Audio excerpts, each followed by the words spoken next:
Welcome to the Digimompreneurs podcast.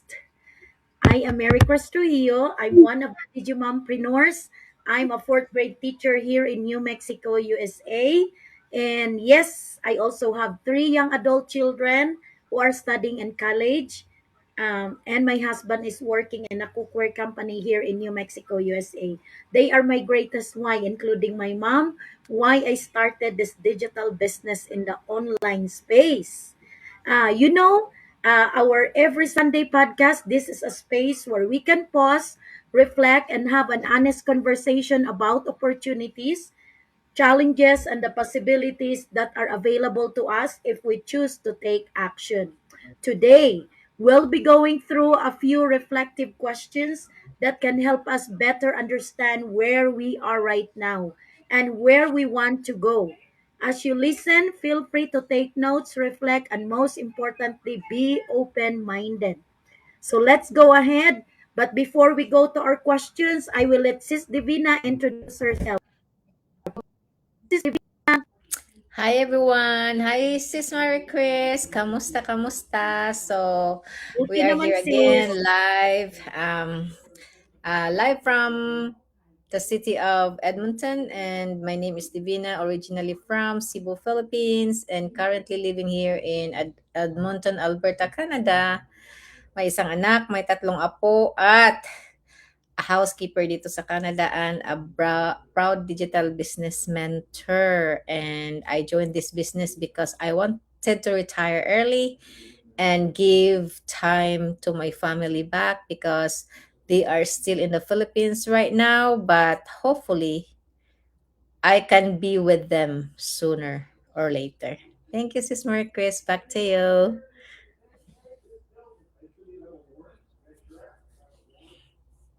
Hello, hello! Napo-frozen ka, sis. Yes, maganda ang topic namin today. Ang topic namin is you don't need perfect conditions to start. You're just a powerful reason not to stay where you are. Yan ang pag-uusapan namin ni Sis Divina ngayong hapon. So we always think we need more time, more money, or more talent before starting something new. But most of the people that are winning in this digital business, they started with none of those, just strong why, a teachable heart, and a little effort. So we are going to talk about how you can win even if you feel you have nothing right now. So we always think we need more time, more money, and more talent before starting something new. But most of the people winning in the digital business, yes, wala silang zero sila. Pero nag sila. Yun ang difference. So you remember, you don't need perfect conditions to start, just a powerful reason not to stay where you are. So yan ang ating pag-uusapan this afternoon. At yes, hindi na tayo magpaligoy-ligoy pa kasi dalawa lang kami ngayon. Hindi available si Sis Sally at si Sis Del. So go, go, go pa rin kami kasi alam nyo na, kami ay we show up anyway in our business whether we are only two or by ourselves, whatever. Yeah, we show up for our business because that is how consistent and how dedicated we are. We treat this as a business and not as a hobby. So, Sis Divina, punta na tayo sa question number 1. Pag-usapan natin pareho ang tanong na yan. Which of these do you feel is holding you back most? Anong masasabi mo dyan, Sis Divina? So, ang ganda ng tanong na yan, So, ang answer ko sa tanong na yan is wala talagang time. So, wala kang time para sa pamilya mo, wala kang time para sa sarili mo. Pero alam nyo guys, ang negosyong ito, hindi mo kailangan yung mahabang oras sa computer. 1 hour or 30 minutes, yan lang ang kailangan. Pero kapag nagsisimula ka pa lang, of course, you need to focus until you finish the training site. But the system can move you forward. And basta guys, hindi mo kailangan ng maraming oras. Maski hindi ka teki dito, pwede ka kasi may system kami at saka may training site. At saka noon, before I started the business, wala talagang extra na pera. Pero ang negosyong ito, hindi naman siya katulad ng traditional business na malaki ang puhunan. Konti lang siya guys, kasi ang traditional business, you have to be there, you have to be present, you need to hire, for example, a sales lady. You need all that, and you need to have a place to rent. Pero ito, hindi. Pwede mong gawin kung saan. Pwede mo, ako nga dito sa bedroom, ginagawa yung live. Tingnan nyo, live kami.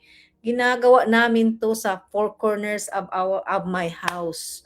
Yun ang kagandahan. Kasi basta willing ka lang matuto guys. You don't need to be ashamed na nandyan ka lang sa bahay. No.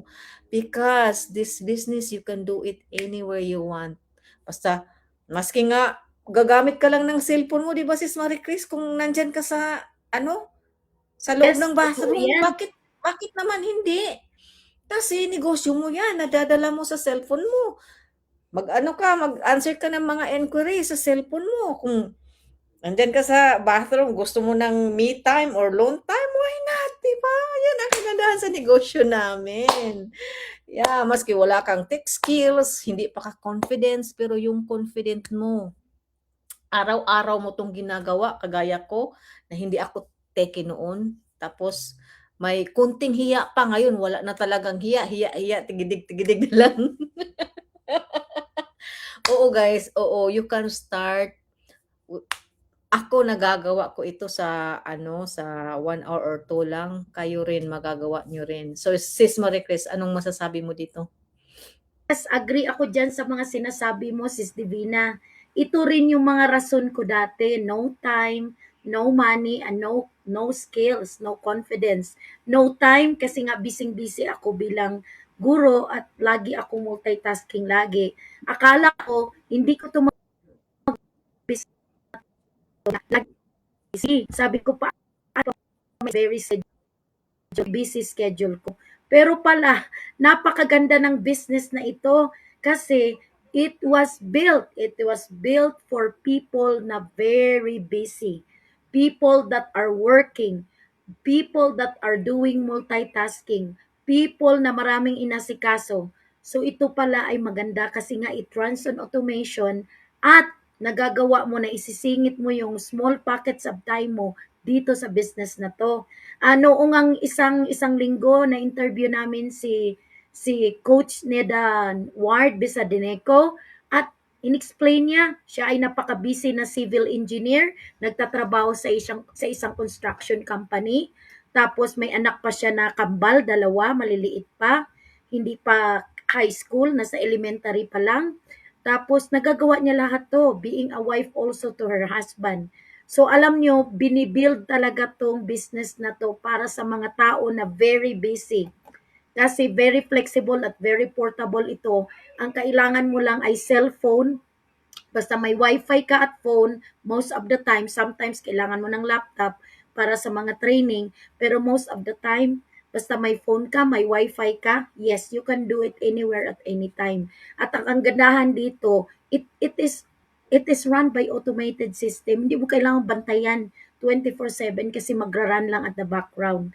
I-check mo lang during your lunch break or pag may small pockets of time ka, yun. Tapos ako, ginagawa ko to pag uwi ko ng bahay, mga 6:00 hanggang 10 o'clock bago ako matulog. So habang ako'y nagluluto, nagte-training ako, nakikinig ako sa training. Habang ako ay naglalaba, nakikinig ako sa training.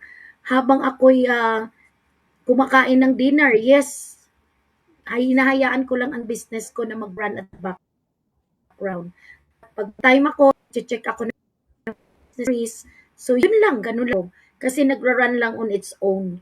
So, yun ang kagandahan kasi kahit konti lang ang oras mo na isisingit mo talaga to dahil automated na eh. Halos 90% ng ng mga heavy lifting, it's already done by the automated system.